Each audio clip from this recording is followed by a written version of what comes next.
ప్రార్థన జీవితం లేదు, అసలు ఏం చేస్తున్నారో తెలీదు, సేవ చేస్తున్నారో లేదో తెలీదు, కానీ సేవకుడిగా మాత్రం చాలామంది అవుతున్నారు. ఎంత పొరపాటు ప్రియులారా. ఈరోజు చాలామంది తమ జీవితాల్లో మునిగిపోయి, లోకాశల్లో మునిగిపోయి, లోకంతో మునిగిపోయి బిజీ బిజీ బిజీ బిజీ అని అంటూ నిజంగా దేవుడిచ్చిన అద్భుతమైన సమయాన్ని వృధా చేసుకునే వాళ్ళు చాలామంది ఉన్నారండి.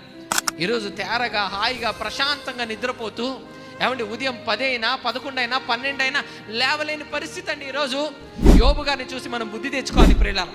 ఉదయం లేవగానే ఆయన ఏమంటారు తెలుసా? లేవగానే నేను రోడ్ ఎక్కను, లేవగానే నేను ముందు వెళ్ళేది బలిపీఠం దగ్గరకే, ఆయన పాదాల యొద్దకే వెళ్తాను. నేను ఆయన పాదాల యొద్దకు వెళ్ళి అక్కడ మోకరించి నేను ప్రార్థించి దేవుని వేడుకొనగా ఆ 2.5 గంటల సమయం నేను గడిపిన తర్వాతే మిగతా కార్యక్రమంలోనికి నేను వెళ్తానని అంటున్నాడండి యోబు. అలాంటి యోబును చూసి దేవుడు నా సేవకుడు అని సాక్ష్యం ఇచ్చాడు ప్రియులారా. ఈరోజు మీ ప్రార్థన జీవితం ఎలా